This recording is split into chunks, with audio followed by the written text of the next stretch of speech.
Good afternoon. Again, welcome to our Freedom School series.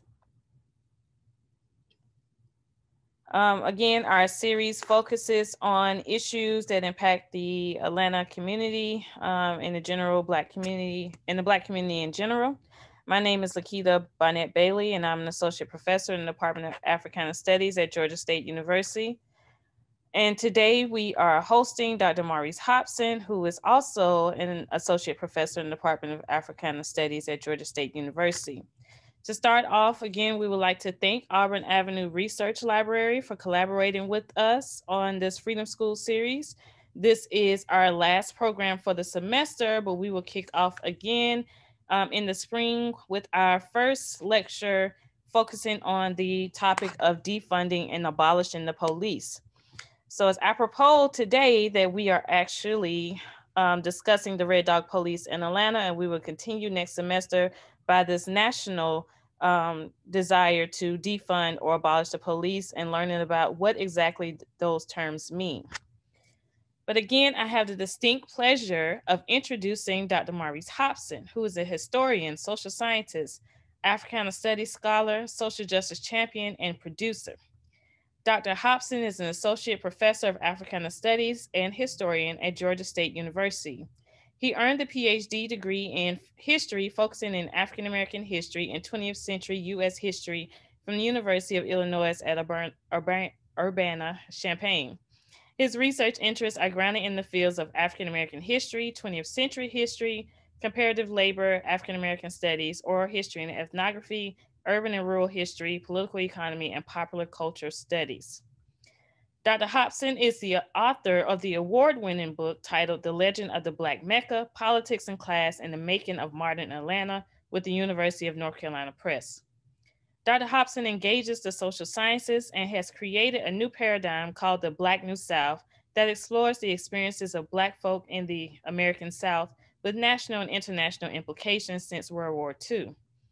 For this, he has served as an expert witness in court cases and as a voice of insight for public historical markers, monuments, and museum exhibitions. In popular media, Dr. Hopson was consulted for the Netflix documentary, The Art of Organized Noise, which featured the Atlanta production team that changed the sound of hip hop with their work with Outkast and Goody Mob. Also, Dr. Hopson was the chief historian for the documentary Maynard, which detailed the life and times of the Honorable Maynard Holbrook Jackson Jr., Atlanta's first Black mayor. He is also the consulting historian for the ESPN 30 for 30 Vic documentary detailing the controversial career of NFL quarterback Michael Vick. Most recently, Dr. Hopson served as a consulting producer and historian for HBO documentaries Atlanta Missing and Murdered, The Lost Children, which details the dark history of the Atlanta child murders, where Atlanta's most vibrant yet vulnerable population, its poor Black children, were being hunted, kidnapped, murdered, and left in fields around the Atlanta metro area. After graduating from Selma High School in Selma, Alabama, he went on to the University of Alabama at Birmingham, where he was a student athlete playing fullback or H-back for the Blazer football team. Dr. Hopson earned a BA degree in history and African American studies from the University of Alabama at Birmingham in 1999. So again, I have the distinct pleasure of introducing Dr. Maurice Hopson, and he is going to provide us with a lecture on the Red Dog Police in Atlanta. Dr. Hopson, thank you and welcome. Dr. Barnett Bailey, always a pleasure to work with you, and thank you for that introduction. I struggle with hearing my own introduction because if I were not there, I wouldn't believe half of it, but it's all good. But it is a pleasure to talk with you all today. It's always a pleasure to partner with the Auburn Avenue Research Library. The Auburn Avenue Research Library is so important to my development as a scholar. I have been engaging the Auburn Avenue Research Library since 2005. And before it went through when it was refurbished or, when it went through its overhaul in terms of, getting the new library, the library would allow for me to be housed in the archives where I could do work. And so with that being said, if you get a chance, once this pandemic is over, I think it is important that you go and engage Auburn Avenue Research Library and the Sweet Auburn District, as it is hallowed ground for Black people. I want to start this presentation with something that I do as I start many of my presentations, and I want to talk to you all briefly about history. History is a weapon. Studied and interpreted wisely, it can help defend, inspire, protect, and unify. If history is ignored, forgotten, or misconstrued, it can be part of the miseducation that will have them going to the back door without being told to do so. Of all of our studies, history is so very important, not only because it is the vital means to the cognition and solution to many of the problems that beset us, but because it is at the heart and soul of liberation itself. A major part of my development as a scholar activist in history is steeped in public history, avenues in which history can be of service and listens to the precise needs of Black communities and challenges these communities to broaden their own sense of boundaries and exclusiveness. Perhaps public history and service is more of a spirit that sees historical scholarship as part of a larger scope that includes academic and non-academic entities, as well as various components of the public at large. My interest as a scholar activist and servant is guided by my commitment to the preservation and dissemination of Black heritage, history and culture, particular, and the African diasporic heritages and histories in general. As a servant to history, I strive to construct a context where the public has the opportunity to produce critical knowledges that consequently enable them to become critical citizens. I will organize my service so that it provides the public with an opportunity to challenge, explore, and construct relationships between the personal experiences, community experiences, and public policy. In this, the world is our classroom, and the classroom is our world. At this time, I'm going to share my screen. Now, let me do it like this.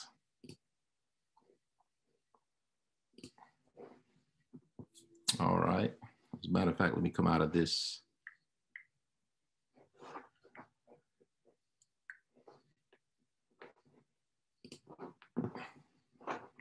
All right, we're working it out.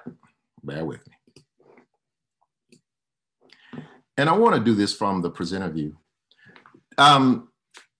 It's not where I want to be. But today I want to present a presentation titled "Of Red Dogs and Rackets, the Reach of Ronald Reagan and the Over-Policing of Atlanta's Black Communities." As you can see, you see the red dog patch that was created for Atlanta's Red Dog Police, and I'll get into that a little bit later. But on the right side, you see pictures of folk in the community. You see the picture of an elder in Vine City. You see a picture of a young mother with her baby on the south side of Atlanta.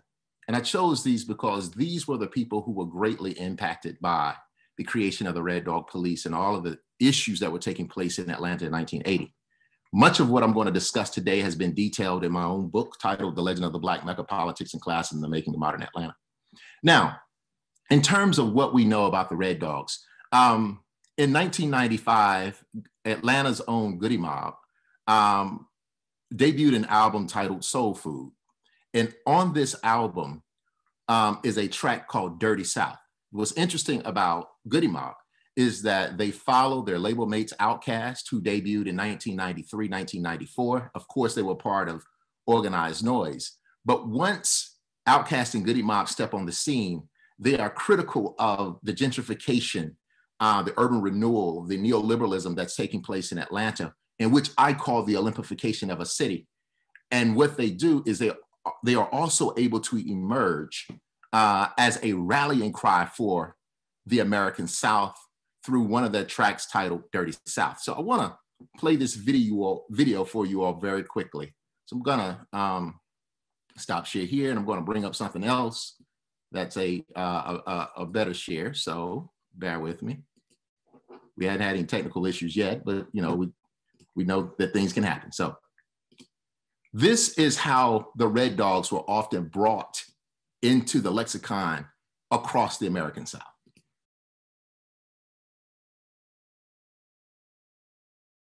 So I want to pause it right there, stop share, and I want to go back into the PowerPoint presentation. Now, the interesting thing about popular culture and how popular culture works is that oftentimes people will listen to this and think it's all a game. They think it's a rallying cry in a particular kind of way. The lyrics to this track read 1 to the 2, the 3, the 4. them dirty red dogs have hit the dough, and they got everybody on their hands and knees, and they ain't gonna leave until they find them keys.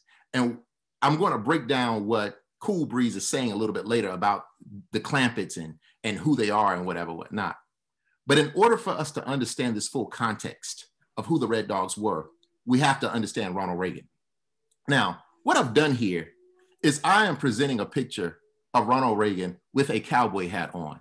And I'm doing this for a reason, because I need you all to understand the whole notion of who Ronald Reagan was, an actor born in Illinois, goes out west, has a lackluster acting career, but he's a good front man. Marries into a family that is uber conservative. He runs as a politician, as the governor of California. And what Ronald Reagan does is Ronald Reagan is able to win the governorship, but he does so by placating to what we know of as the Southern strategy. And we understand this through real racist dialogue. So if you think the current American president, the sitting American president right now, not the president-elect, is racist or the worst that you've seen, in terms of the interaction or engagement, yeah, he lacks people skills. With Ronald Reagan, Ronald Reagan's policies were just as much or even more eviscerated. What Ronald Reagan ran on was a campaign to make America great again. This may sound like something that you all have heard before. His goal was to flatten all political gains received from civil rights legislation through states' rights. And what's interesting about this with President Reagan is in 1979, he does a speech to announce his campaign to run for president in Philadelphia, Mississippi, where he says that it is necessary for America to become great again, to make America great again. We must lean into states' rights. He does it just miles from where 3 civil rights workers were murdered, the workers of Cheney, Goodman, and Schwerner. And he does this in a way to kind of promote this idea of Southern strategy that Richard Nixon had done before. And what this does is it speaks wide open about racism, racist ideas to the American South. So what happens with this is once Ronald Reagan is elected, he beats Jimmy Carter from Georgia to become president of the United States in 1980s. He sets a course all of these policies that become problematic. One of them is Reaganomics, this idea of the trickle down, which never trickled down to Black folk. Second part of this, and this is in no particular order, we see a shift from the industrial economy, the factory work of the 1940s, 50s, 60s, where we see this shift to what we call the Sun Belt boom in technology. And what this does is this produces an idea or a new kind of a new trend called the information age, where we see banking. Most of the companies moved to the American South because there were tax incentives and all kinds of different things. And as a result of this, though, because public schools, particularly Black folk who were in public schools in the 1960s, 70s, and 80s, were trained in the industrial education, particularly in terms of high school, after high school, and could work in factories, this was no longer the case. The US was moving from that industrial economy to the information age. So what this does is it leaves Black people overwhelmingly without jobs. Unemployment was extremely high under Ronald Reagan. We also see the rise of the AIDS epidemic. We are in our own pandemic right now. And what happens with the AIDS epidemic is Black folk are dying and nothing is being done. But for the sake of today, I want to focus on crack cocaine and the war on drugs. Now, I have to give you some context of what this means in terms of Atlanta. Atlanta in the 1980s had just really, was still dealing with the collateral damage and the PR nightmare of the Atlanta child murders. When Ronald Reagan is elected or inaugurated in 1981, Andrew Young is also inaugurated as the city's second Black mayor. And what happens with this is Young had been a lieutenant of Dr. Martin Luther King Jr. He had also served as UN ambassador under President Jimmy Carter. His job was to go and interact with the Black world, the African world, the Caribbean world, some aspects of Southeast Asia, to promote American capitalism after the Vietnam War, because the US had a tattered image in terms of foreign policy. So, of course, Andrew Young is asked to step down from UN ambassador after he meets with the Palestinian Liberation Organization. He comes back to Atlanta, where his family was, and it is a group of activists. It's Maynard Jackson, the first Black mayor, and a group of activists who say, you know, Andy, we really need you to run for mayor to kind of keep what we have going in Atlanta. And so with this being said, Andrew Young comes in, and what he begins to notice, particularly in the city of Atlanta, is when he starts out as mayor, the city of Atlanta is receiving $49 million in federal funds.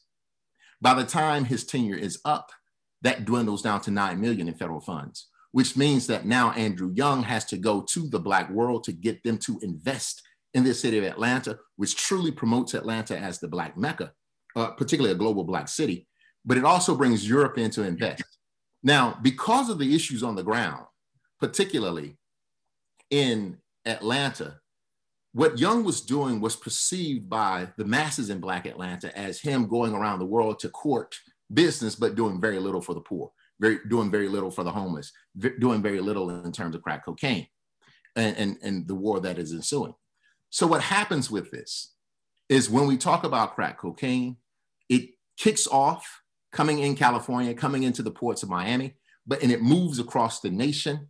And what we see is the first inclination of the street drug of crack cocaine arrives in Atlanta, or is made reference to on April 10th, 1985. Newspaper articles begin to really take note in July of 1986. By 1986, the crack cocaine epidemic had gripped Atlanta and was deemed as the greatest threat to Black progress.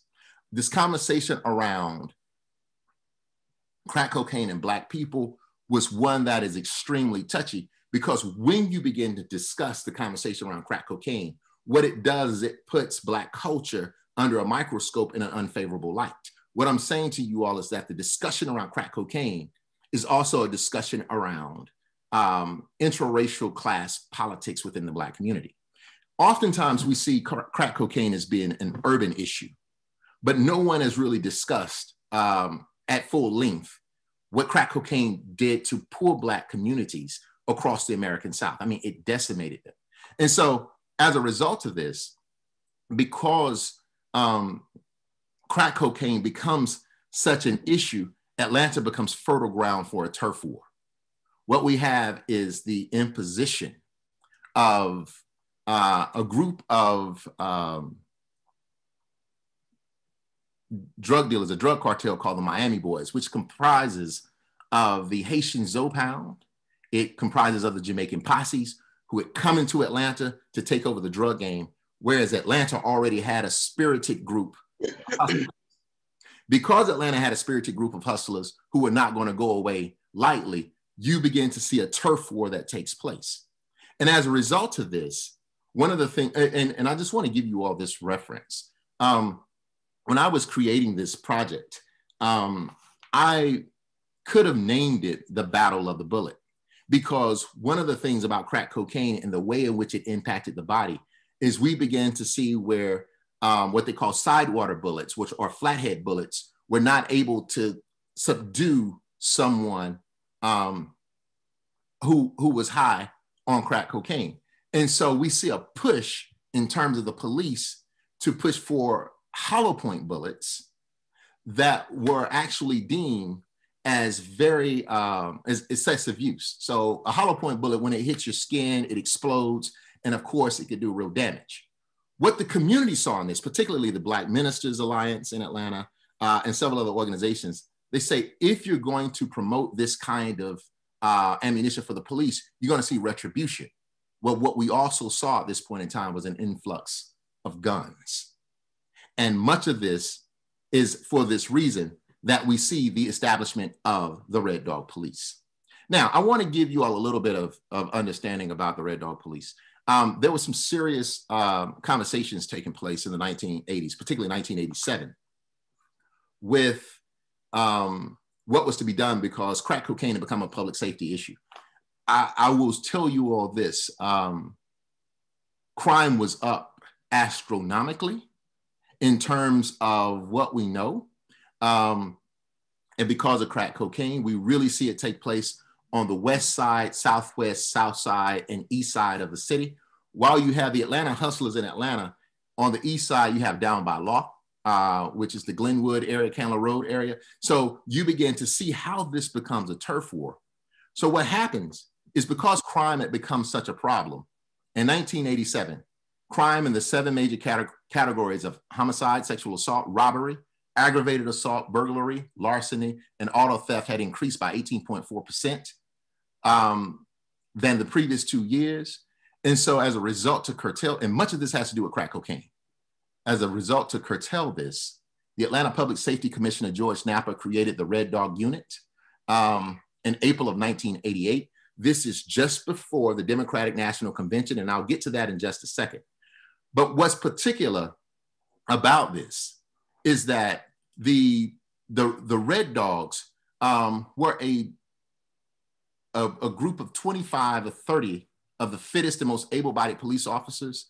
In the first few months, they have 721 felony arrest case. They were headed by Lieutenant H.B. Goldhagen of the Special Operations Unit or Section for the Atlanta Police Department. One of the things that becomes very clear here is that because crime had become issues, City Hall decided that because crime was bigger, police needed bigger guns. As a result of this, now, there's this kind of misnomer that on the streets that the Red Dogs stood for run every drug dealer out of Georgia. Now, that's cool on the streets, but the real reason it received the name Red Dogs was because the whole idea was based on a linebacker blitz package for the Georgia Bulldogs. There's a blitz package called the Red Dog Blitz. And if you know anything about football, a blitz is done where all responsibility is shunned, and the idea is to discombobulate and knock down your opponent to the point where they'll make mistakes. This is how the Red Dogs went. They would go in, they would knock people out, they would break jaws, and we'll get into their excessive force a little bit later. But what's unbeknownst about this is that there are two movements going on that are afoot. The first in the city of Atlanta was that Atlanta was seeking to win the Democratic National Convention of 1988. And for those of you scoring at home, what you begin to know and understand in terms of President Jimmy Carter is at that time, he was the last Democratic president to be elected. And so to have the Democratic National Convention to be in Atlanta in 1988 was not only a signaling of, who Jimmy Carter was. I mean, people would often argue that he was a good person, wasn't necessarily a prudent administrator. That's how he's argued. And I mean, there's some problems with that too. But what happens here is the Democratic National Convention becomes a dress rehearsal for something bigger. Atlanta clearly had a problem. The second thing I'll get into in just a second, okay? Now, once Atlanta is able to secure the Democratic National bid, what it does is it creates this police force that could only arrest Black people, all right? The invisible line was North Avenue, a block from Ponce. That has always been the line of demarcation in terms of race in the city of Atlanta. North means white, South means Black. Now, it's a little different now because of urban renewal and gentrification from the 1980s. But what happens with this is that the Red Dog Police walked in because they needed to clean up Atlanta's image so that Atlanta could host the Democratic National Convention. And once Atlanta does that, this is what the world has to say about it. The Times of London wrote, the most spectacular event to hit the city since General Sherman, a Republican who burned it down in 1864. The Israel State Television wrote, Atlanta was trying to showcase itself to the world. A French reporter wrote, it is appropriate that the convention is here because this year, for the first time, Blacks feel like they are really participating in the system. You have another, the Daily Telegraph in England that says, this is not politics, this is showtime. The Frankfurt Allgemeine, a newspaper in Germany, wrote, Mayor Andrew Young rules a city where political power is Black and economic power is white. And the General Anziger, another German newspaper, wrote, this boomtown in the American South looks like an energetic combination of Washington and Hollywood. What I'm saying here is this becomes this kind of rallying cry to showcase Atlanta as something else. There was also blame in terms of this. A British reporter, Peter Jenkins, wrote, "This is a vast and hideous concrete pile. Basically, Atlanta had just thrown something together." One person said, even in this pride of the New South, some ways of the Old South still live because they begin to recognize the over-policing of Black communities. But regardless of what we see, the Democratic National Convention is a dress rehearsal for the Olympic Games. So I want to play a brief clip for you all.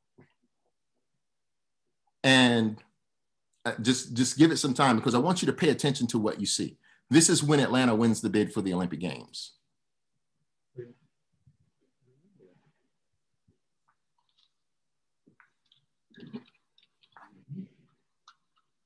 It's coming. The International Olympic Committee has awarded the 1996 Olympic Games to the city of Atlanta.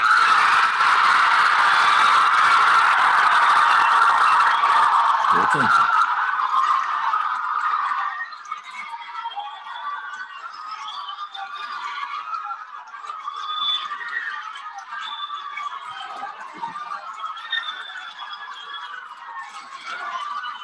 There you have it. The announcement is in. Atlanta, Georgia will be the site of the 1996 Summer Olympics. What a tremendous moment going on right now at the Olympic meeting there in Tokyo. And of course, here in Atlanta as well. There you can see Maynard Jackson, the former mayor, Andrew Young, just thrilled. Billy Payne has to be in tears at this moment. What a tremendous moment. Now let's go quickly to underground Atlanta. So what I want to do here is I want to give you the backdrop. While Atlanta is bidding for the Democratic National Convention, a police officer, former linebacker for the Georgia Bulldogs, Billy Payne, has reached out to Mayor Andrew Young and says, I believe that Atlanta can host the Olympic Games. And as a result of this, what Andrew Young does is he commissions the Georgia Amateur Athletic Coalition, which is able to situate to where Atlanta becomes host to more than 40 amateur competitions, which is a prerequisite for Atlanta hosting the Olympic Games. Once this happens, the business elite in Atlanta, the white business elite, draw an invisible circle around the city. This is 1987. This is known as the Olympic Ring. And what they do is they make prime downtown real estate become their obsession. That is what they want. So they want to use the Olympics to gentrify, renew, to incarcerate, to do all kinds of different things. What you just saw in terms of Atlanta winning the bid for the Olympic Games is the exploitation of Dr. King's dream to the rest of the world, to where now the Olympics becomes the opportunity for power to be displayed in the city on how poor and Black people would be treated. And this is where we enter the Goody Mob. Now, I'm going to play a track for you all from Goody Mob. I'm going to decipher these lyrics.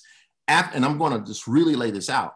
And then after that, I have a special guest that's going to come in and talk with us today about what it means to be a Red Dog Police. So I want to show you all this because I'm going to give you an interpretive meaning, an actual meaning of what these lyrics represent.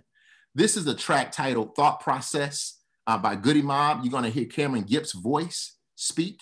So I'm just going to play it, the lyrics on the screen so that you can keep up with it. There is a little bit of choice words in here. We're all adults, but I do not wish to censor what they're saying. There's nothing too egregious in here, but it's important that we get a context of where we are with this. So without further ado. They got some new streets down P Street. Left wing for the feds, right wing for the hard heads. Making more deals than buddy folks stay with hearts feel. Somebody don't want my face in this play for 96 shit slick. Call me clean looking fresh. I'll be scratching at my chest under the order who, yes who, ain't none iller. The middle 1-to-1 to your ass. No more life, what you gave is the past. Cause ain't no future. 1 million kept your case. Disgrace your face, make it seem to be safe. Ain't no place to run. When Atlanta wins the Olympic bid, 1990, the first thing that was built on time and under budget was a 56 million, 1,000 bed jail to house the poor and homeless. See, with crack cocaine, you have the militarization of the police. We have the school to prison nexus. We're beginning to see how this whole school to prison pipeline and nexus is created, how the prison industrial complex really kind of takes off. with President Bill Clinton, who is referred to as the Clamp It in the Dirty South piece that you just saw, where Bill Clinton passes the 3 strikes law, which increased federal prison populations by 800%, overwhelmingly Black males with crack cocaine. We see the unlikely sentencing of Black people due to crack cocaine, Black men initially, Black women later on. But what is not often talked about is how here in the state of Georgia, Governor Zell Miller passed a statewide 2 strikes law, which increased state prison beds from 10,000 to 20,000. What we're beginning to understand here is that Ronald Reagan's Make America Great Again was a new form of a debt peonage that we saw in terms of sharecropping, or it's a new form of slavery. Now, I don't want to get too deep into the new form of slavery and the documentary 13th, because I think that there's some flaws with that in terms of how we look at it. But with this being said, what becomes very clear here is that with the creation of the Red Dog Police, the people who struggled with it most were Black folk. Now, I'm going to stop sharing my screen here, and hopefully Officer Williams, there he is, I see him, is here. So I would like to introduce you all to Officer Danny Williams, who is now a Georgia State police officer. Let me get some stuff off my screen. 1 second. Officer Williams, can you hear me? Yes, I can hear you. Can you hear me okay? Yes, sir, I can. It's a pleasure to be here with you. If you could, Officer Williams, and I will say this, just full disclosure, Officer Danny Williams is a veteran police officer. He's done several stints of police work with several different entities. I mean, he's been Atlanta Police, he's Georgia State Police. I'm going to let him tell you all something about what he's been able to do, but he's been a police officer for more than 30 years. He just so happens to be a former student of mine. You never really know who is in your classrooms, but I had met Officer Williams on the street one day, and he says, "You're the guy who wrote that Legend of the Black Mecca book," and he was a police officer, and I wasn't concerned about what he was going to do, but I was just kind of like, "So what did you think about it?" He was like, "Oh man, it's clear that you did your homework." Officer Williams has taken several classes with me, and he's a very honest person about what it means to be a police officer. He does a lot in terms, I remember over the summer when the city erupted, Officer Williams was the one who was trying to make sure that Georgia State students were protected in that situation. So, Officer Williams, can you tell us how long you've been a police officer? Yes, I went to the Atlanta Police Academy in 1987. Okay, so you got 33 years. And can you tell me about your experiences, where you've worked, what you've been able to do? Yes, when I first started policing, I was in Zone 3. They nicknamed that the War Zone. And that was right, I came in right when the crack epidemic hit. So it changed the way we police. Back then we had 38 revolvers. And as you said, with crack cocaine and the introduction, more weapons came into the city, more automated weapons. And then we moved to the 9mm.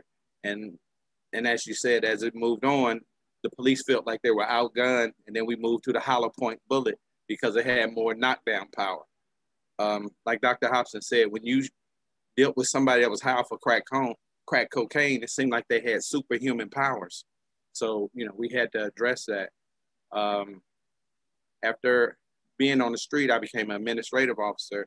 So I was a crime analyst. So I started looking at and analyzing the crime statistics in Atlanta. And crack cocaine, like Dr. Hopson referenced, it elevated all the Part 1 crime stats. You know, homicide, rape, robbery, burglary. And it was a situation whereas crack affected the Black community, whereas it increased the burglaries because people couldn't afford to have it. The prostitution increased because, you know, women couldn't afford their habit. And, you know, it just changed the whole dynamics of the community. You had these young boys out here.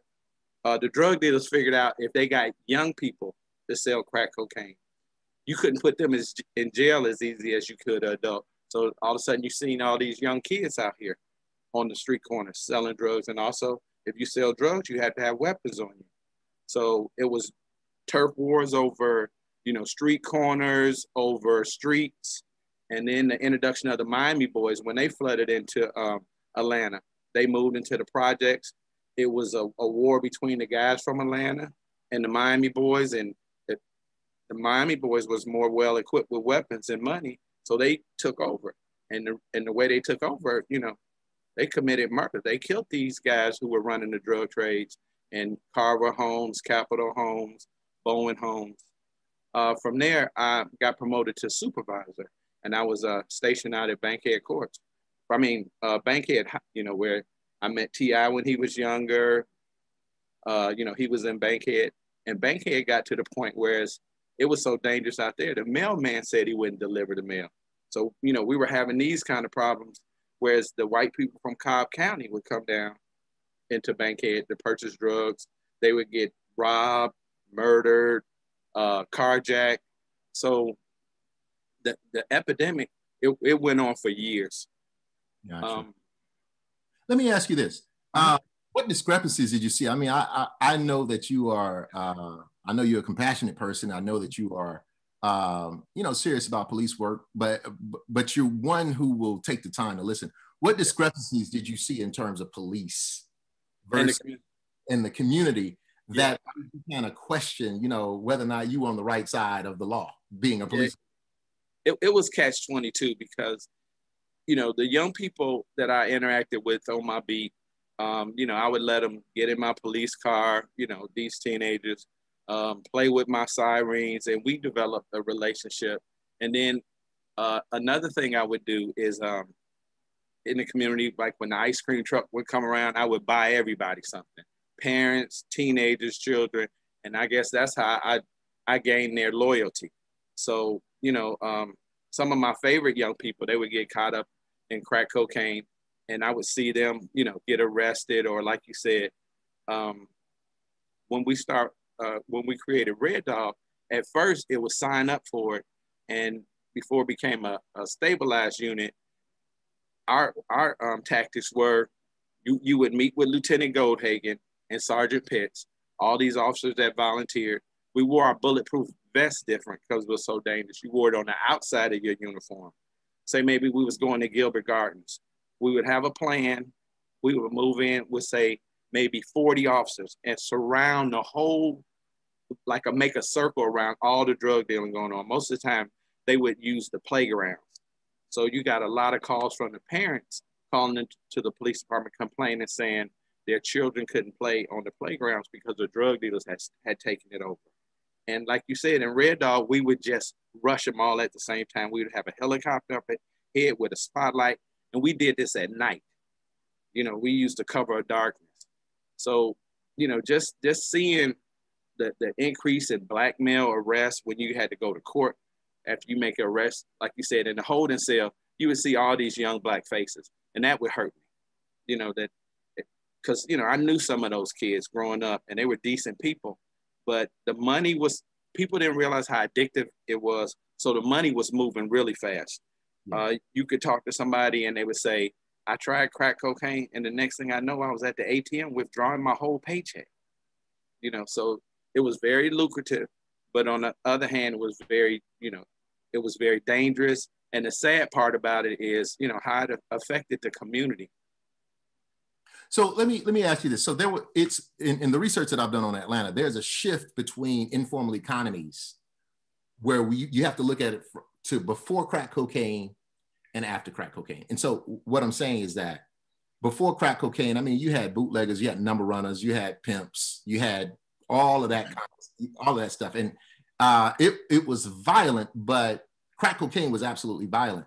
And because young boys, corner boys were put on the corners who had not really been schooled in terms of the OG code, I'll just say it like that, you know, in terms of like, you know, this particular code, we saw increased violence.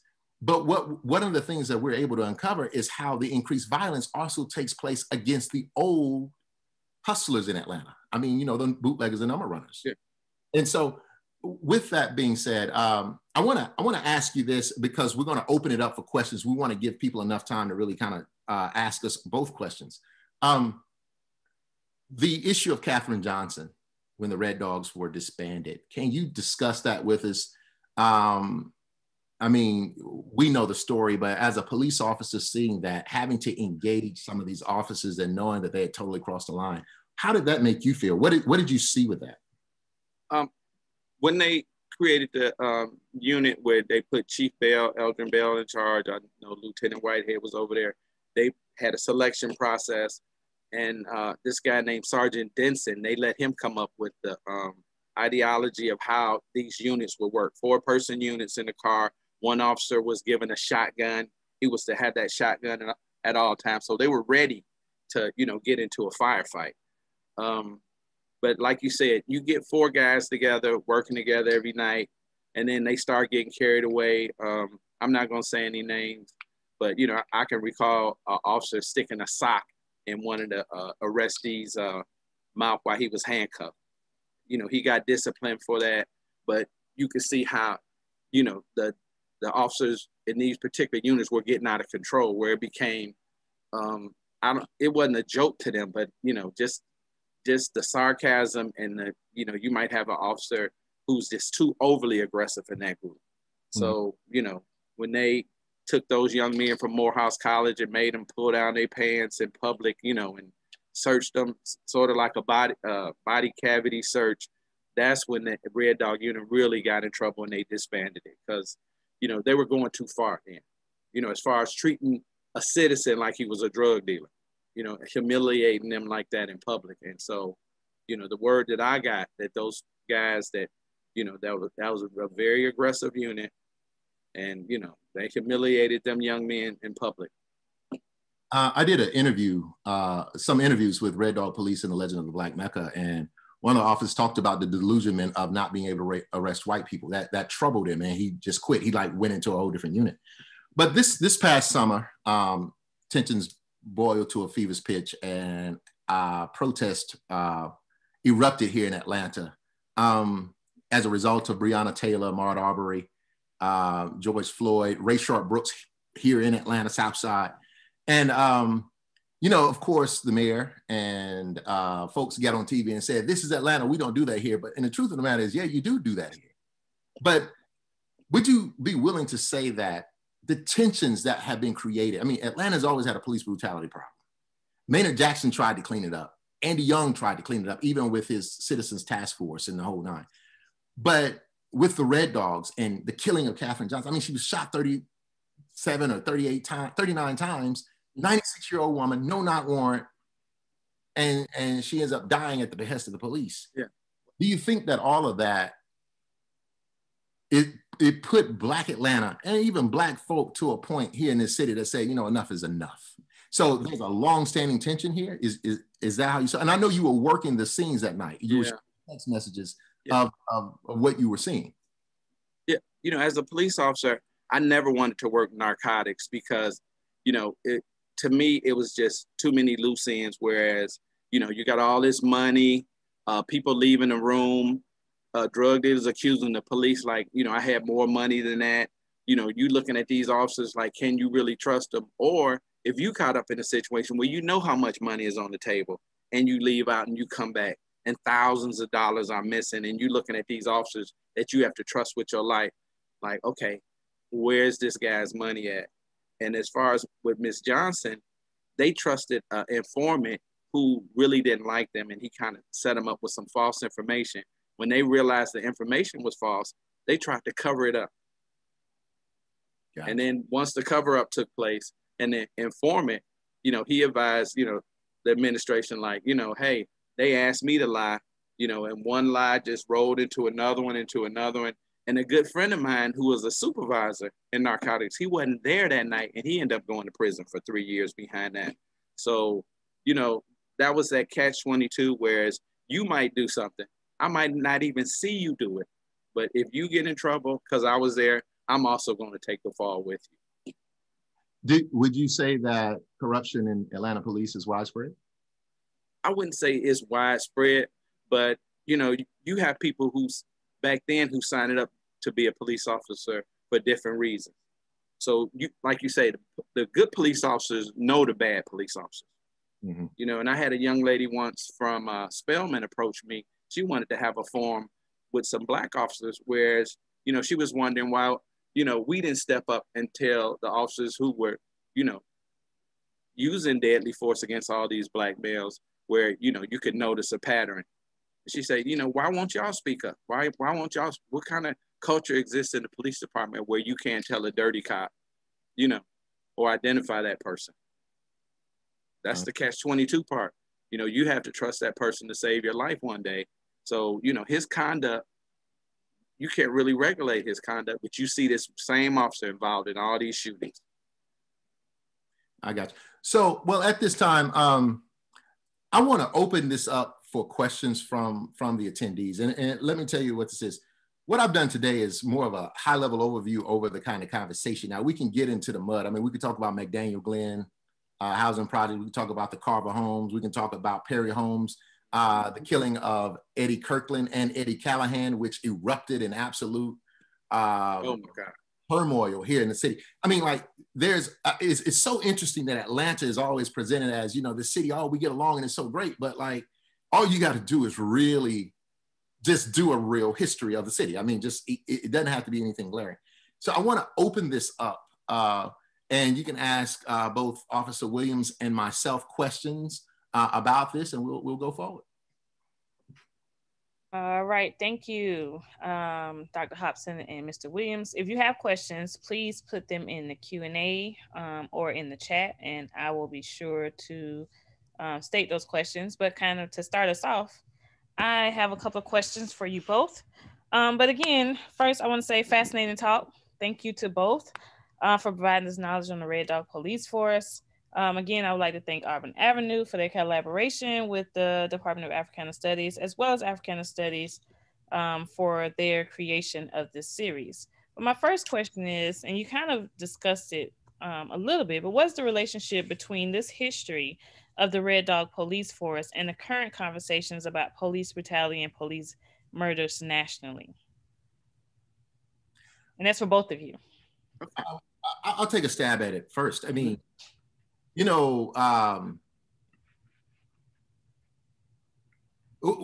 oftentimes, one of the reasons I start my presentation out about history and what history is for me is because we don't put a lot of stock and value in history, not only in our curriculum or in our society, but in the community. It's important for you to be able to know what has happened before, because if something boils over, you can have a full understanding. You know, they've been doing this for 30 plus years. But I mean, I have a relative who worked as in the DA's office here in Fulton County, and interacting with them and their colleagues, you would hear these stories, I mean, just in passing over a drink, about the Red Dogs, how they would walk in, break somebody's jaw. I mean, like, it was a game. I mean, it was really, you know, bullies, the biggest gang on the street kind of situation. And so with that being said, you know, there's always been this tension in a city such as Atlanta. And when we talk about police brutality, what we're actually talking about is a violation of the 14th Amendment, which is equal protection and due process under the law. It is perceived to the public as if the police have been judge and jury right there and executed a particular person or beat a particular person and whatnot. So I think that this history of the Red Dogs, and that has not been truly atoned in the city and addressed in particular ways, I think it is very, it's very much important to the movements that we're seeing right now. And I'll say it like this, you know, when we talk about Black communities, we have to think about epigenetics. We have to think about trauma that has been passed. And our young people got out there this summer during a pandemic and put their lives on the line to protest police brutality. And so I think it's very much connected. I think that there is a direct correlation between the creation of Red Dog Police, the school to prison nexus, the excessive use of force, and what we're seeing today, not only around the nation, see some of that even in Nigeria, in terms of the killing of people in Nigeria by militia or the police force. So state-sanctioned violence still has that relevance today.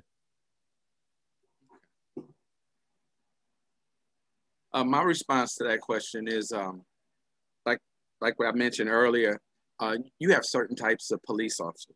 when you get a sadistic person in this job and they have all this power, you know, and before these body cameras were introduced, you know, you were at their mercy. It's like with Ms. Blaine and that traffic stop. And the reason she was stopped for a traffic violation gave that officer no right to tell her to exit the car. But if you look at the video, you could tell how that situation escalated when she refused to get out the car. And then nationwide, when you look at some of these shootings that take place, you know, in my estimation, that's a trigger-happy police officer. With the young man in Cleveland with the BB gun, the officer that shot and killed him, he wasn't on the scene but a second. You know, he didn't even have take the time to just look at the situation and try to come up with a de-escalation situation. You know, you talking about a young man, I'm pretty sure he could see that was a young man, that wasn't an adult, you know? So, you know, you see situations like that and it makes you cringe. But another thing I wanted to share with the group as far as police culture, when you out here and you have to apprehend these murderers, you have to have a certain type of police officer that's willing to go after this murder. I can't send a school crossing guard to get this guy. You know, I got to have a murderer to go get a murderer. So, and as far as police culture, that type of traits and characteristics, it is desired because sometimes you out here, you really chasing some bad actors. We've been fortunate at Georgia State. We haven't really had any serial criminals as far as violence, you know, where the students were afraid to come out the dorms at night or anything like that. We might have repeated offenders with as far as thefts on campus, but as far as, you know, ag assaults or something like that taking place and the perpetrator is the same guy, we've been fortunate. You know, as far as over at the AU Center, you know, that's a different climate over there. One night I had the guy delivering to the university. He was delivering bread and he was saying, you know, you guys are doing a good job at Georgia State because I don't see you guys on the news like I see these other universities, things that happen at Georgia Tech, things that happen in the AU Center. So, you know, the guys at Georgia State, they're doing a good job as far as protection around our campus in the metro urban area like that. But, you know, as far as the guys, you know, Atlanta police is out there with us too. We interact with those guys, but we have to handle the Georgia State stuff. But, you know, just around campuses, you can read the alerts that go out. You know, it's nightclubs right there by Piedmont North. You know, not too recently, it was a big shootout in the parking lot. You know, it's just fortunate. That's right on the edge of our campus. But we don't really deal with that. And it doesn't bleed on the campus. So we're fortunate. So, go ahead, Dr. Bonnet Bailey. I was just seeing the questions in here. Oh, okay, yeah. I was going to ask for Mr. Williams. So the question is, how do you reconcile within yourself the catch-22 you mentioned moving forward? In what ways have you actively advocated for the disenfranchised within the Black community? You know, throughout my police career, I've gone out my way to especially, you know, look out for Black males when they're caught up in situations, whereas, you know, you can use your police discretion. I used to always introduce myself as an Atlanta police officer. I would say, I came here to keep the peace. I didn't come here to arrest anyone, you know, and when just listening to that, hearing me say that, a lot of people that would be present, they would say, why couldn't you be the police officer that came to my house when we called the police? Because a lot of those, you know, like domestic violence, how it's changed over the years, you know, back in the day, we would let brothers fight. We would let sisters fight because we figured you grew up doing that. Now, if you fight your sister, you get arrested for domestic violence. There's no bond. If you get convicted, you can't have a gun. You can't join the service. You know, it's just the laws and the way we apply the laws. It has changed, but it seems like it's unfair to the Black community. It seems like the laws that have changed affect our culture, the way we conduct business. And so when I'm there, you know, I look at it differently. I understand the law and I understand it's my job. But if I could give you a break, you know, even the students know that about me at Georgia State. They accuse me sometimes of being too nice to the students. But I know if this Black male is the first male to go to college in his family, I'm not getting ready to arrest him for a little piece of marijuana and get him kicked out of Georgia State University, you know, because I understand the long-term consequences where, and then like Dr. Hopson said, I run into guys that I had class with. and they being arrested for something. And they look at me like, Officer Williams, can you help me? And if the officers that are there, you know, I have a relationship with them, I try to reach out and help them. Thank you. We have another question, and this question is for both of you. So given the awareness of the cost of lives for the current system of police in Atlanta and throughout the United States, what must we do to have public safety where Black folks are secure and our lives and humanity are valued? Dr. Hopson, I'll let you go first. Okay, so, you know, there's this whole new movement in terms of smart policing and all this kind of stuff and whatnot. I have a friend and colleague who's a historian who's written on the police, and he's a former police officer. And recently we were talking, and he was like, all this smart policing doesn't work. He says, we gotta professionalize police. Mm-hmm. And so I said, well, his name is Dwight Watson. He's out at Texas State University. I said, well, Brother Dwight, what do you mean by professionalize? Like, I want you just to kind of go into it. And he was like, we have to really kind of show and help them understand, give them the skill sets on how to be, in terms of professional, to how to disarm a situation in some particular things. But I want to give you all this. Caesar Mitchell, who is a friend of mine, he used to be the president of the Atlanta City Council, is the son of a very well-known legendary police officer in the city of Atlanta by the name of C.C. Mitchell. And when you do research in Atlanta, like I'm one of those kind of persons, when I would go and do interviews of 1980 crack cocaine dealers and Bankhead, or, you know, on the West Side, they would shut down any illegal activity while I was there. They knew, you know, I was there for a reason, and I would get in there, do what I need to do, and get out. But the thing about that was, when things would pop off in the city of Atlanta, they would call C.C. Mitchell, because C.C. Mitchell was good in the hood. And he would say, well, what's the situation? And when that would take place, he would go to the police precinct and he would say, this is the situation. We need to try to work this out. What we really need to do is we need to spend some time, and we need to make sure that the police officers who are policing these communities live in that community, interact in that community, understand the people in that community. And if you build rapport and we do some professionalizing in terms of getting the mental health counseling that is needed, getting the mental health skill set that's needed, you know, different ways of disarming, I think that that's something that we can do. Because I will say this to you all, there have been times where I've had to call the police in particular situations, and they show up and they do exactly what I need them to do. So it is a slippery slope on condemning the police and then needing the police. But all we just want them to do is just to, you know, maintain humanity and as Baba A.K. put it, you know, promote, you know, life and humanity. My response to that question is, you know, training and, you know, being very diligent in the type of person you put in this job. Make sure you vet that person really well, and, you know, get to the, you know, make sure you understand their intentions. I remember when I had the first interview, you had to go see a psychiatrist. You was in there for 4 hours, and, you know, they really picked your brain. My final response was, you know, and it was a white guy, you know, Dr. Stone, he's still doing, you know, vetting police officers. I told him, you know, I'm trying to help the Black community with the amount of crime we have. And he told me good luck when he put me out of his office, you know? So that was my, you know, perception of what I was going to do. And that was my goal. As far as when community policing came out, to me, that was very effective, because you had the input of the community, the people you got to better understand the people you were policing. You know, I always had this spirit, like Dr. Hopson said, where, you know, I came here to help you if I can.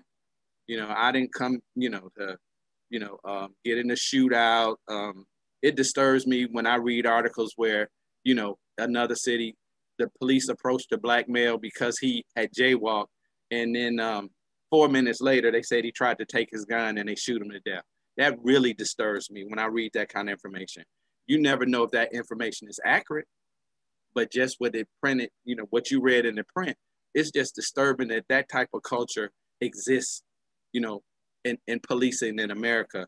And when you look at some of these cities, you know, like Florida, you know, with you know, that young man, just because he had a hoodie on, you know, that guy approached him. The police dispatcher told him not to approach him. Them getting in a fight, and he ends up killing this young man. And when they look back at it weeks later, at first the police, the culture was that's fine. They let him go.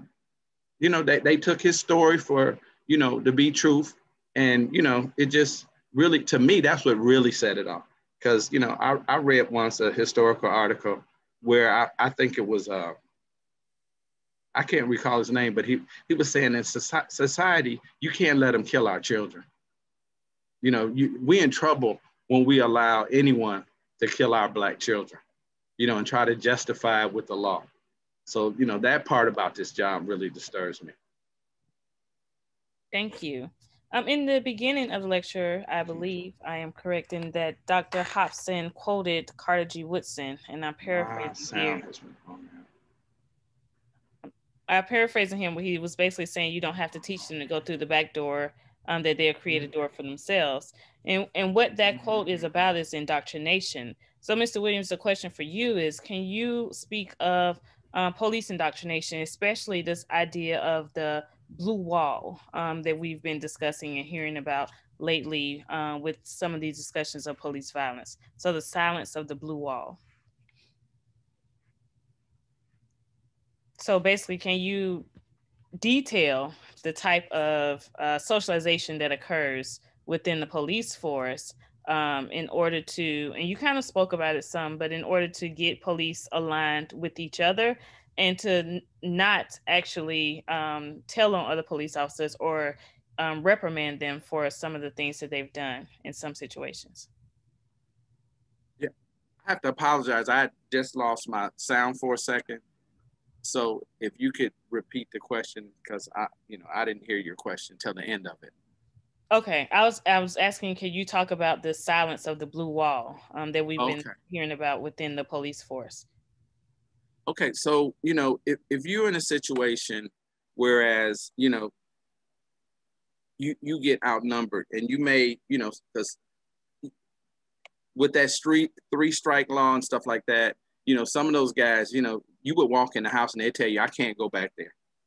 And if you was a police officer and you knew your job, you understood that he said, this is his third strike. And so if he committed a felony, he knows if he goes to prison, he's not getting out. So you already understood, you got to fight him if you're going to arrest him. Or if you get in a situation, I've walked into a bar before with a bunch of white guys on Lakewood Avenue, and they told me the police don't come in here. I had a guy in there that had a warrant. He was running from me in the bar, and some white guys stood up, and I was new. I really didn't know what to do. But some other officers showed up, and I could have really got hurt. I could have got killed in that bar. So you looking at these guys like, okay, I need them to get my back. I need these guys to cover my 6 o'clock.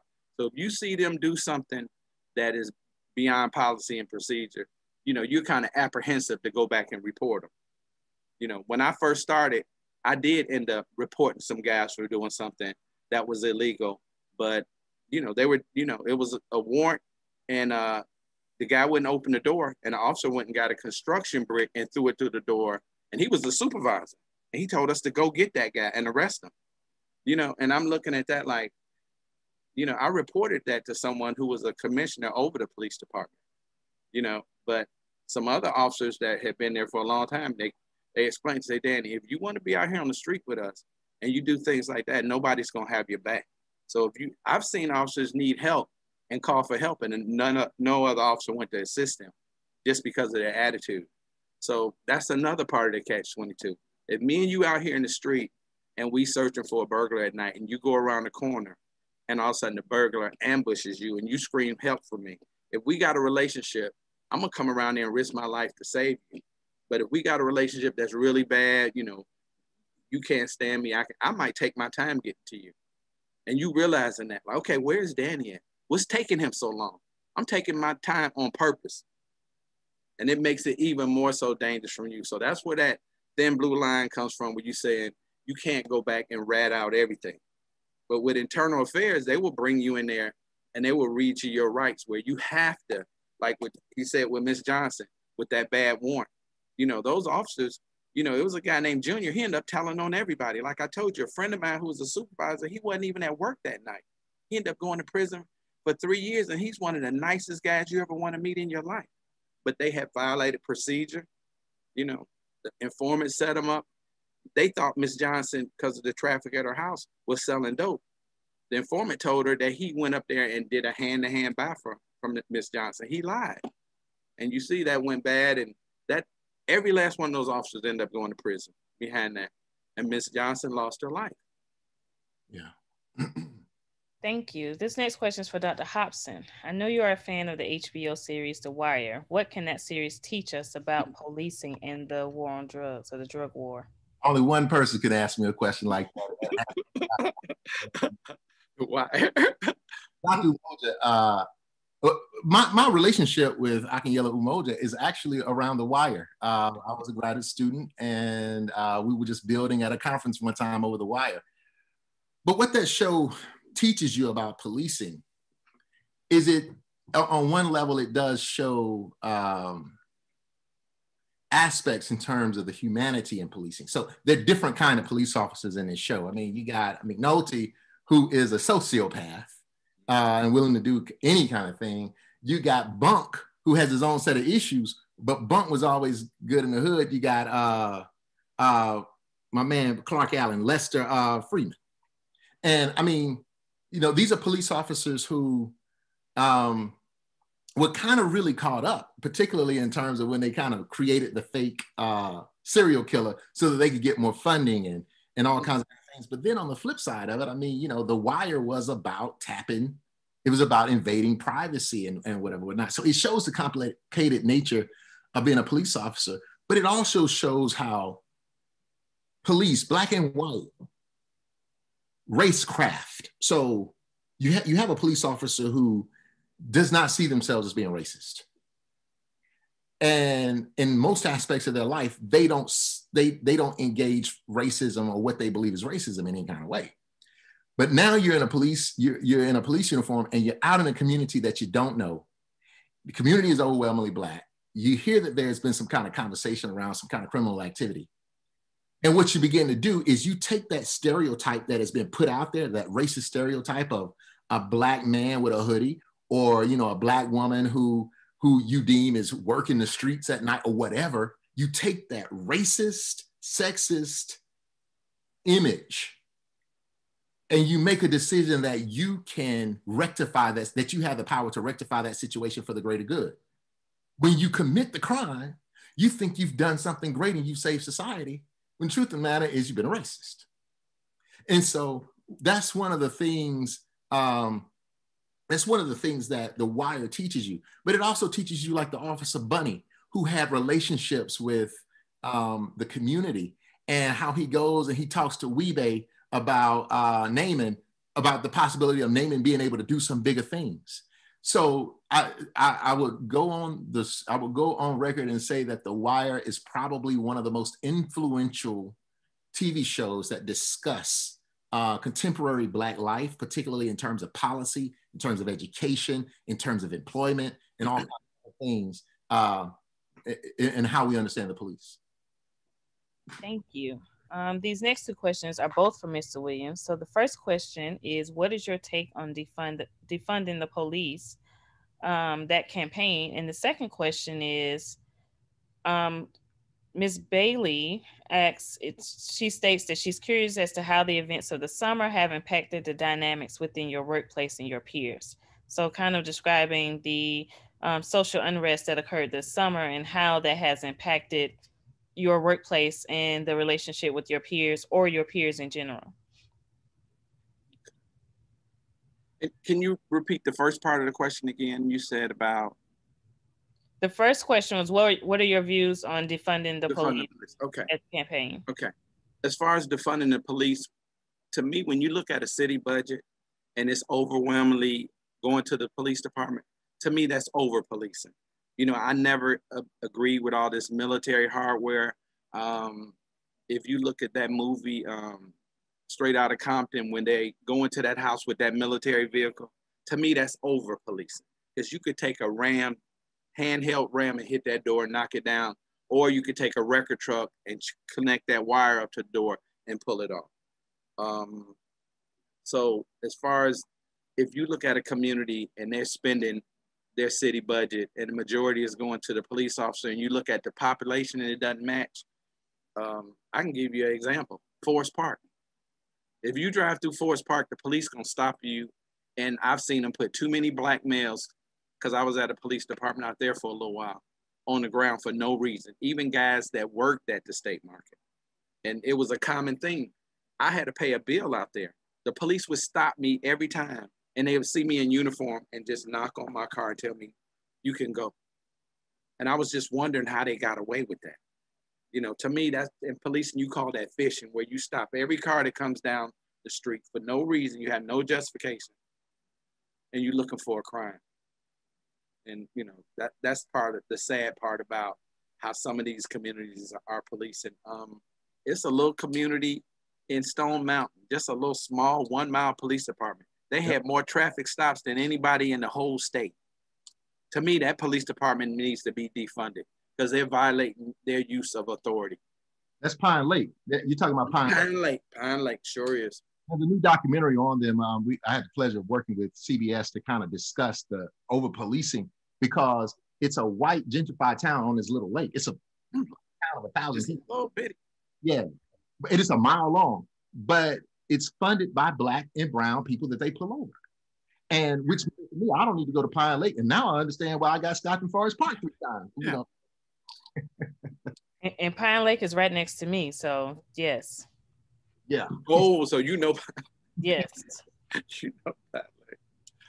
And so the second question for you, Mr. Williams, was how did the social unrest over the summer impact your workplace and your peers?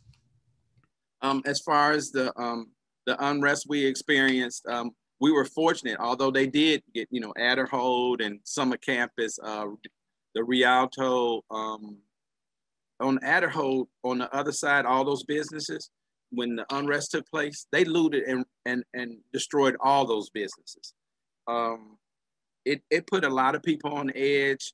You know, it changed your work hours, you know, it changed a lot of the way we do our business, because, you know, it's our responsibility to protect Georgia State's property. That's, you know, Dr. Hobson would call me and say, you know, Danny, what does campus look like? You know, so as far as, you know, all the rioters coming downtown, starting at CNN and moving through campus, they came down Forsyth Street. But we also had Georgia State police officers undercover in the crowd. So they were calling out the direction of the crowd like that. So, you know, I've worked the Klan riot before. I worked the Rodney King riot before. So I have experience in those areas where I tried to share with some of my Georgia State officers. But, the trick is because you can be overwhelmed, and you can turn the corner right there at Forsyth Street, and it might be 100 protesters standing there. So you really have to manage yourself, watch your body language, you know, because you don't want to become their focus. Because you see what happened with those young people down there at the Omni when the police told them to leave and they didn't leave, and they snatched that young man and young lady out of the car. I mean, that looked like it was like a situation that was total out of control. And some of those officers, I know them, they have been Atlanta police for a long time. They end up losing their job. So if it would have been a cooler head there, that could have said, oh, wait a minute, guys, these are kids. Wait a minute, calm down. You know, but the adrenaline was flowing and it was on video, and it was a really bad look for Atlanta to me, that situation. And you see how many times the media played it over and over again. So, you know, like I said, you have to have a certain type of person doing this job, because you got to try to maintain a cool head. Well, within a lot of university campuses and within a lot of businesses, there's been this push since this summer to actually address implicit bias and to retrain their employees. Have you seen anything like that occurring in your workplace? Has there been an emphasis on racial bias? Has there been an emphasis on how to handle potential perpetrators of crimes?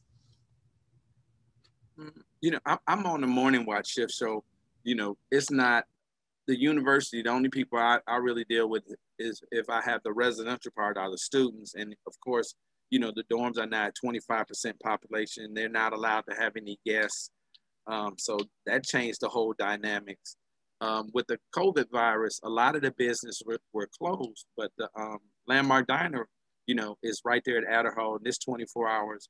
So, you know, that would be our main, you know, location where people from out of town or for off campus would visit. And, you know, those people in there, they're pretty, you know, receptive to our students or the visitors. And, you know, the Waffle House we have on campus, you know, eventually, you know, from COVID, that closed. But the other one up there by 112 on John Wesley Dobbs, you know, I mean, we don't really go in there that much unless it's an emergency. But I've noticed they had some problems. You know, recently somebody, you know, got upset and shot the windows out in there. I mean, so, you know, that's right at the edge of campus, but we don't, although our students live in 112, we don't really consider that, you know, Georgia State property. Atlanta Police handles that. But, you know, I don't know, you know, I don't go in there that much to see, you know, how their employees are interacting with the public or, you know, like that. But as far as on you know, the people I deal with at night, you know, we don't really have any situations like that, whereas, you know, they need to be retrained or anything like that. Okay. Hey, Officer Williams. Yes, sir. Let me just add, can you tell us about, I remember you texted me one night and you were saying that because of COVID-19 and the streets were bare at night, you saw like beef break out between homeless folk, and they would do things like stab someone or shoot at someone so that they could get to jail so that they could get food because, can you talk to us about that? I mean, like, what has that been like? And, you know, we talk about zombie apocalypses and all that kind of stuff, but Atlanta has been a ghost town because of COVID, and how are you having to police that kind of stuff? Yeah, just seeing the desperation in the homeless population, because when we have traffic downtown, you know, these people, you know, they're soliciting money. They solicit money from our students. You know, I see our students reaching in their pockets and their wallets, handing them money. So when that particular population disappeared, you know, and then, you know, unfortunately, a lot of the homeless people, they eat out the trash cans on Georgia State, because you can see that Georgia State converted to these enclosed trash cans. So all that was missing, you know, and they were desperate. They didn't have a food source. You know, they didn't have people to solicit money from, and a lot of them had mental illness. So, you know, people were walking up to you, asking them to put them in jail so they could get some shelter, so they could get something to eat. So, you know, it got pretty dire out there. You know, it was 2 staff members out at night, and a homeless guy, you know, walked up to one of the staff members, and he, you know, he snatched their pocketbook, but the streets were bare. There's a lot of police around. He was caught a very short time later. But that type of desperation, I didn't see that in the past, you know, and it was only 10 o'clock at night, but those were 2 of our, you know, staff members, you know, those were 2 professors. So a lot of the professors at night, they ask you, and we do give them an escort to their car, especially the ladies. You know, they don't even feel safe walking to their car, walking to the parking deck, walking from Andrew Young right over there to Golf Deck, which is like 5-minute walk, 4-minute walk. So you see the desperation because the resources, you know, they have, you know. Thank you. Do you have any suggestions or recommendations, and this is for both of you, on how to work with youth within the city of Atlanta with similar circumstances, especially concerning the situation with the water boys and trying to incarcerate those people who are selling water on the corner, you know, as their hustle. And so there's been a lot of discussion within our local news about legislation to eliminate water boys, but this has been a hustle that young boys can engage in for a while. So do you have any recommendations on for politicians on how to address or deal with these issues instead of immediately trying to fine and or incarcerate them? So I'll take this on. Mayor Keisha Lance Bottoms did something that was really smart in getting with James J. Bailey of the Russell Center for Innovation and Economics. Let me make sure that that's what it is.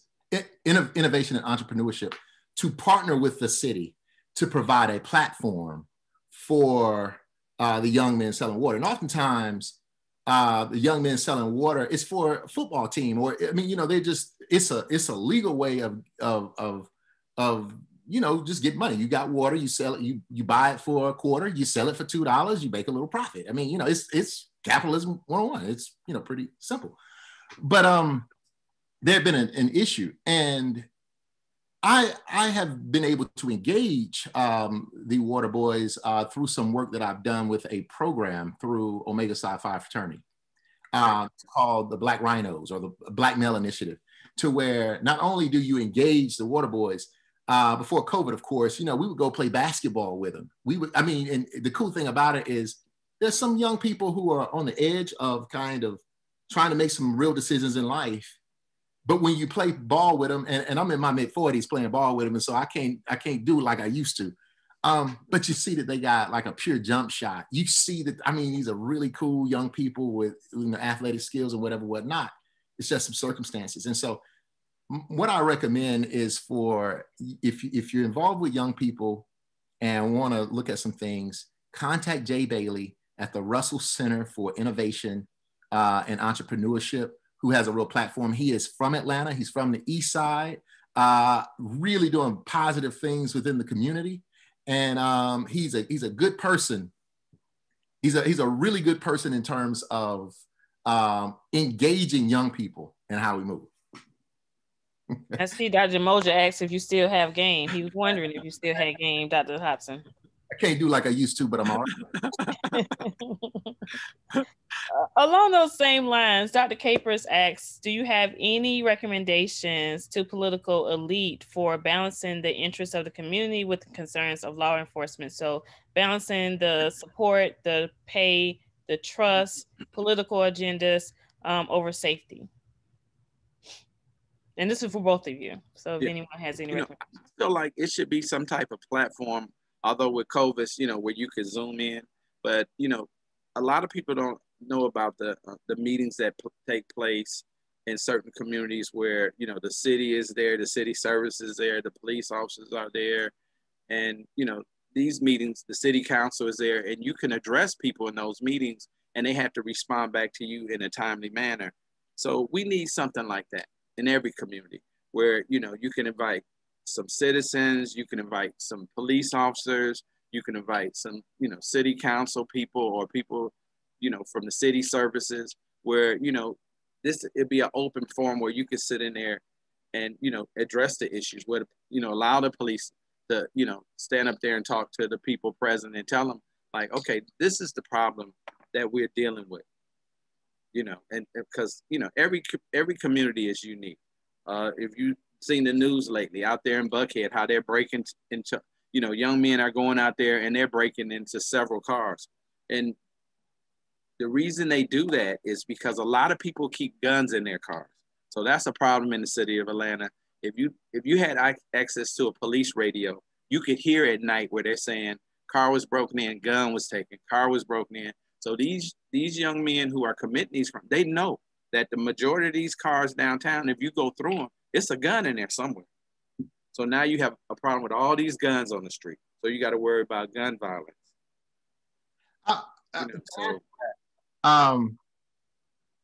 These political elite are not interested in hearing anything true.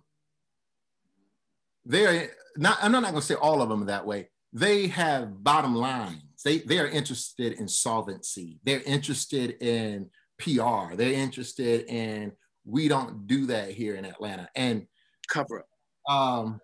What I've had to do in writing The Legend of the Black Mecca is it really shook some trees. It really exposed, how, hey, Black people in Atlanta are doing great things, but what you really get out of it is they let you be the king of hip hop and you get a gold grill. I mean, like, cut the check. Where's the check? But I will say this.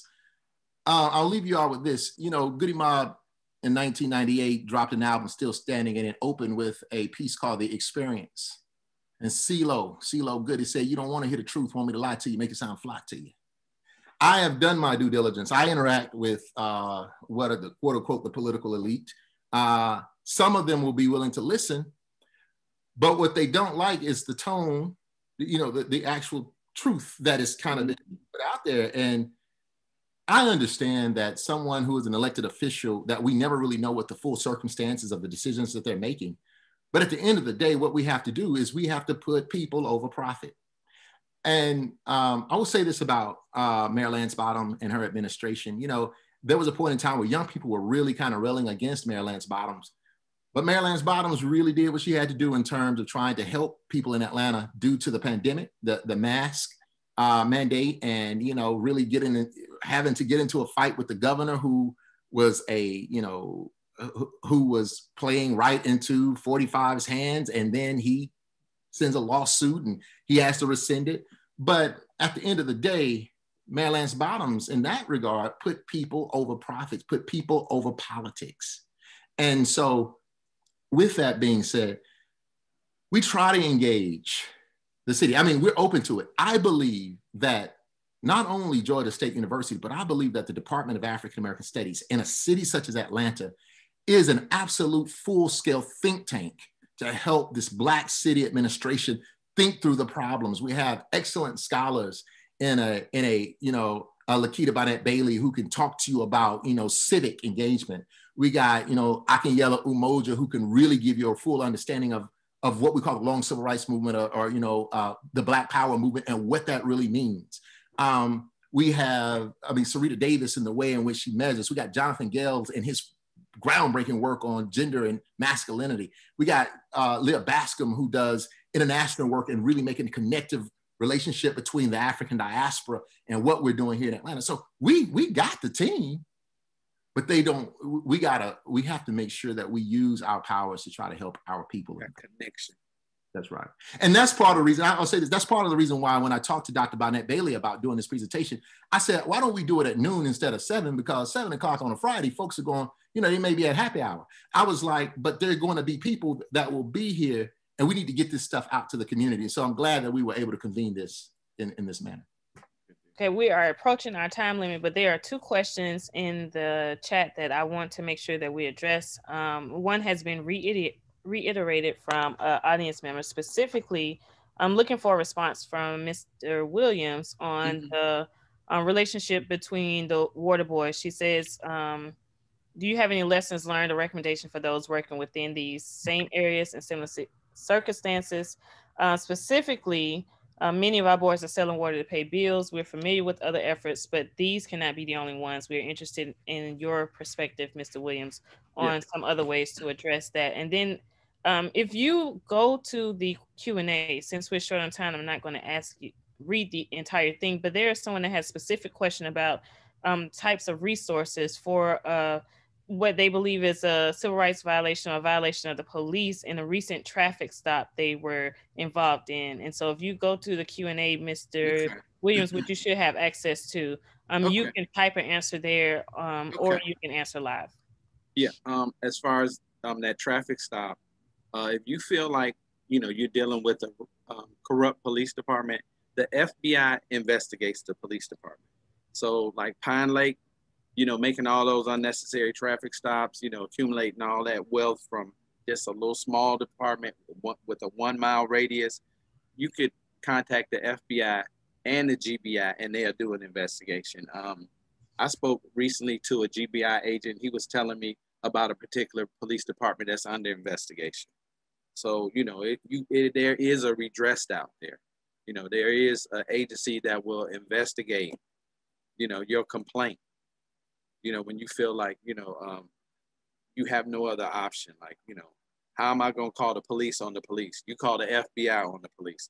And years ago, when those officers in Zone 3 was robbing the drug dealers and the FBI stepped in, and, you know, all of them end up going to prison. So they were doing a lot of, you know, shady stuff. So. Okay, and the other question about recommendations for dealing with street hustlers or hustlers in general, the water boys specifically. Those guys that are water boys, you know, they're at that age where they're very aggressive. So it's just like with the crack cocaine. if I'm at this water location and it's very lucrative and I'm making a lot of money, I'm going to be apprehensive if some other young men pull up with their coolers and water and they want to stand on the other side of the street because they're affecting my customers. So, you know, that's that interaction between them. But, you know, whenever I pull up to an intersection and it's a water boy, I just, you know, I need any water, but I hand them $1. You know, if more people who are able, you know, if you're financially able, you know, that means a lot to them. You say, you know, I don't need any water today, but I just want to give you a donation. And I admire you for being a young person out here, you know, trying to be an entrepreneur. And that would mean a lot to them, you know, because what's $1? You see what I mean? If a lot of people had that mindset, you know, like, you know, I'm reaching out to you because I see you trying to do the right thing. But I've seen how aggressive they can be on those corners too. You know, as far as running, you know, like you said, they need that money to pay bills. So if you stop and all of a sudden 5 young men run up to your car and one of them runs into your window, you know, and they're fighting over that, they're fighting over $1. Yes, thank you. And finally, in closing, can you give us some remarks? Professor Johnson stated that there are over 700 criminal justice majors at GSU. Do you have any advice for our students, particularly Black males, who aspire careers in law enforcement? Yeah. When I run into students at Georgia State and they tell me that they're criminal justice majors, the first thing I ask them is, what do you plan on doing with that degree? You know, I hear people tell me they want to be FBI agents, you know, they want to be police officers. I advise them, if you want to be a police officer, go to a large police department because there's more opportunity there and it's more diverse. So you have an opportunity, like if you want to be an investigator, you know, in the police community, a homicide investigator, that's the pinnacle. You know, you're at the apex, at the top of policing. When you know, like people like First 48 and stuff like that. Well, those investigators, that's the cream of the crop. So that's your goal. If you enjoy working the streets, you know, you can only reach a certain rank before they'll take you off the streets. So sometimes you might have to turn down promotions. But remember, it's local police, it's state police. You know, some people want to be state troopers, you know, and you know, most of their goals is to write traffic tickets. But also, you know, the Atlanta police are not allowed to chase cars. They call the state patrol. So, you know, at night you see a lot of state patrol cruising through campus, you know, because their job when they're in our facility, in our neighborhood, is to handle these chases, these high-speed chases, because they're so dangerous. You know, so the city of Atlanta, they step back. Like, I don't want that liability. But, you know, it's a lot of different ways you can go with a criminal justice degree. You know, but I recommend, you know, if you really want to do some serious stuff with it, you know, you really need a criminal justice degree and some military background. You know, and then you can get those jobs like, you know, FBI, ATF, like that, because they want you to have a, you know, knowledge of explosives. You know, a lot of local police departments, they don't know how to investigate a kidnapping because they don't really run into that. You know, that's FBI. DEA is like that's drugs in large quantities, so that's really dangerous work. You know, I've had a DEA agent tell me that a perpetrator followed him home to his house and threatened him. So, you know, it's just, you can also, you know, work in the criminal justice system, in the prisons. You could take that degree. You know, you can work in the court system. A lot of government agencies, they have an investigative unit to it, because you investigate the corruption that takes place, you know, bribes, things like that. So it's a lot of things you could do with a criminal justice degree from Georgia State University. You know, you just gotta do your homework. But as far as being a street cop, that's like your foundation. If you work the streets for a couple of years, you could do a lot of things because you understand the culture of, you know, putting your hands on people. You know, I've worked with the FBI before where we were apprehending a murder and all of them stood back. And I went and put my hands on the guy and handcuffed him. And they was like, great job. And I looked at them like, you know, were y'all afraid to touch this guy? But, you know, I learned that from working the streets. Well, thank you very much. Thank both of you. Dr. Hopson, do you have any closing comments? Hey, I just hope that everyone can remain safe during this pandemic. And once we get through this, you know, it'll be great to kind of do these forums in person, to be able to kind of see you all. And hey, let's just be safe. Let's finish up the semester strong and just go forward. Thank you both, Dr. Hopson and Mr. Williams. Again, I would like to thank Auburn Avenue Research Library for their collaboration, and Ms. Dickerson for all of the resources she's been placing in chat. And she does this for each one of our talks, that she places resources and things that are mentioned by the lecturers. I would like to thank the Department of Africana Studies at Georgia State University for creating this series. I particularly like to thank Ms. Bullock, who has created all of our wonderful flyers for this series. And she is the person that's creating all our flyers. And so you'll see them coming out. Again, when we start the series back up next semester, I'd like to thank Dr. Umoja, who is the co-chair for this series, and Dr. Jonathan Gales, who envisioned the series. And so we would like to thank all of those individuals. Again, as you saw from this conversation, and we kind of went over time, this is a conversation that is at the forefront of many people's mind currently. We are going to continue these discussions throughout next semester as well. Some of them as part of our Freedom School series, some of them as part of another series that will be hosted by individuals like Dr. Umoja. But again, our first Freedom School series of next semester will start with attorney Tiffany Roberts, who will be continuing the conversation, but discussing this whole idea of policing in the United States, and her talk is entitled Reimagining Public Safety. Again, thank you both for presenting today. Thank you, Auburn Avenue Research Library, and you all enjoy your Friday.